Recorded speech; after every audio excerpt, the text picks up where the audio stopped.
Right then, everyone, we're back for a quick reaction and looking at the Bournemouth versus Sunderland game down at the Vitality.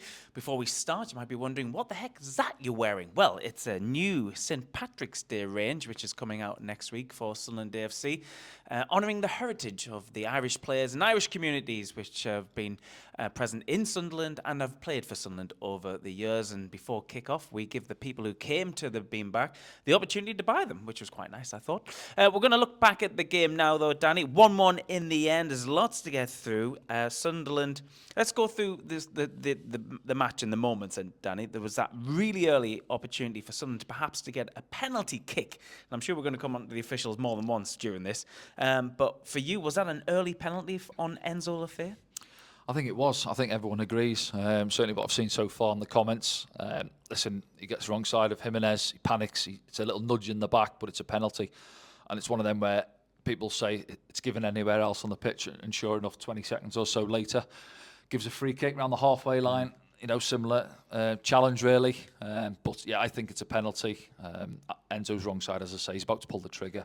And it's rash, it's in the back, and it should have been given. Good application from Sunderland, particularly in the opening 20 minutes, and a shot comes in from the right-hand side from Habib Diarra to lead to Eliza Mayenda scoring his second goal of the season.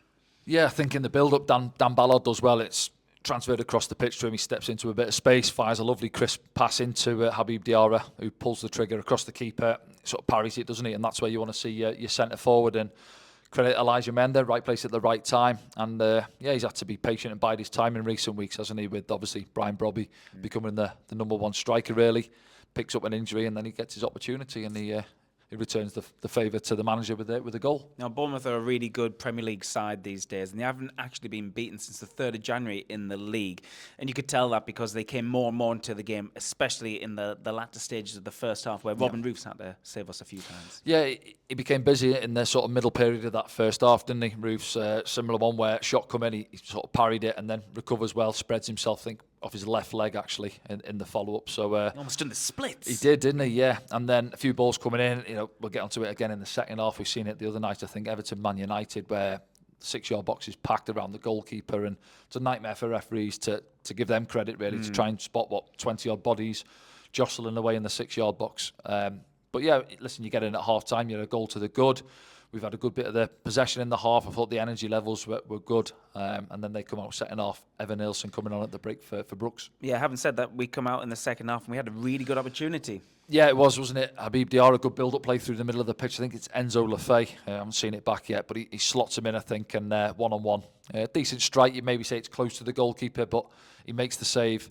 And almost scores on that sort of on the follow-up. Yeah. He falls forward and heads it just past the post, doesn't he? But big chance. And as you say, if you take that, it's 2-0 then, and then you're in a good position, obviously, with the cushion of the second goal as well.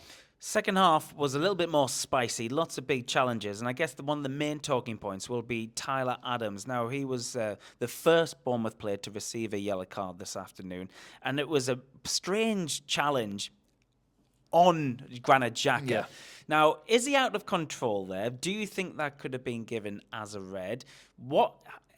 Everyone, we were watching it, of course, back here in the sports bar, and everyone watching it here couldn't believe it. In fact, a few people cringing when they were kind of looking at it because it was so horrible, the challenge. And what do you think VAR's seeing there, which thinks yellow is sufficient? Because I don't think Tyler Adams is in control of himself at that moment. No, so again, we've seen it back. I think first up, he gives a free kick to Bournemouth, doesn't he? Yeah, that's outstanding. So he thinks obviously Granit Xhaka's come in and caught him, but no, you see it back. Obviously, I think Tyler Adams is in control of the ball initially, overruns it.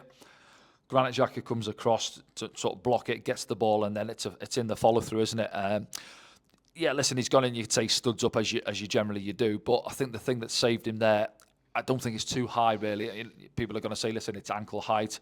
Has he gone in with a bit of force? It's borderline for me. I think if it's given, I wouldn't argue it. And I think it's sort of, when people say that orange sort of in between a red and a yellow, and he's possibly lucky to get away with it. And then obviously, 3 minutes later, they take him off, don't they? They take him off. So yes. Yeah. But listen, there's a lot of game to go after that point, really, isn't there? And we'll get on to their goal and the Well, breakdown. that's what immediately follows, really. Evan Nielsen scoring before he was actually subbed off himself after coming off the bench. Yeah. Moved down the left-hand side. There was a possible shout of an offside in the first phase of that move, but nevertheless, the official didn't see that, and then the ball comes in from Tavernier on the left-hand side, whips a lovely ball in. However, you think defensively, between those defenders and the goalkeeper, they could have done a bit better.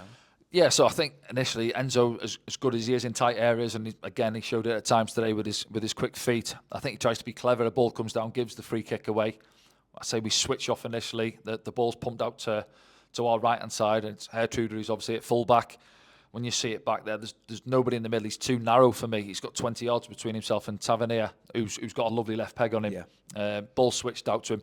Yeah, so on that one, we've seen it. I'm guessing they've cleared it because they didn't have a look back with lines, but it looked tight to be an offside. But regardless, he takes the touch out of his feet, and then Gertrude's got to come and put a bit of pressure on the ball again. He sort of ambles across, doesn't put any pressure on him. Lovely ball in from their point of view. Roofs start to come, but the problem is it's an away swinging cross, so he can't get there. There's pace on it, and I think Alderete, for me, has got to do more again at the far post. Get up earlier. Well, he gets something on it, and then this is another talking point because it seems to hit Evan Nielsen sort kind of on the badge, bicep. Yeah, and it's that grey area, isn't it, where they say, is it the cut off of the sleeve? I'm not sure. I think Alderete maybe brushes it as well. It's hard. We've had a couple of look backs at it there, and I think VAR did it as well because it was questioned, but. Listen, they've deemed it that it's not handball, and is it handball for you?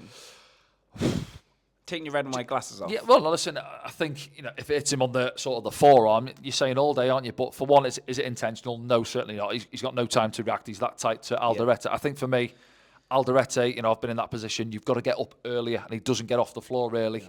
I think he brushes it, and then it sort of hits him there. Now they're trying to say these days it's not handball. It's below the sleeve line, aren't they? So.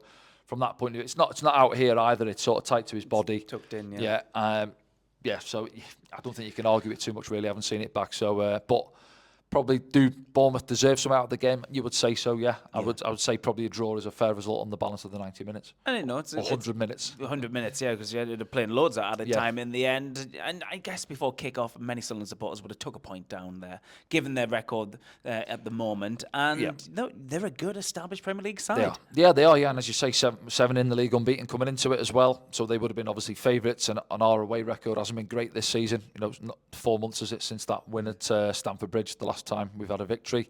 So you're coming down then, you're thinking stop the rot. We've had 3 defeats on the bounce and then going down there. So I think positives to take from it. I thought there was more energy certainly in the first half. Second half we couldn't really get going in the final third, but naturally I'd expect Bournemouth to come out and have a good go second half, which they did. And it's a point back on the board. We've stopped the red on the board. That's the main thing. So you take the point, and as Rob always comes on and says, away from home, take your point and get back on the bus. And it's a long journey back, but quick turnaround for Tuesday night down at Elland Road. I don't know if they're going to stop halfway because they've got Leeds on Tuesday. It's a 7:30 kickoff, so don't get caught out by that. We'll be back for some kind of reaction in and around that fixture. And then, of course, all eyes on the FA Cup the weekend after. So we'll see you soon. Don't forget to like, share, and subscribe this. And we'll see you soon, like I just said. See you soon.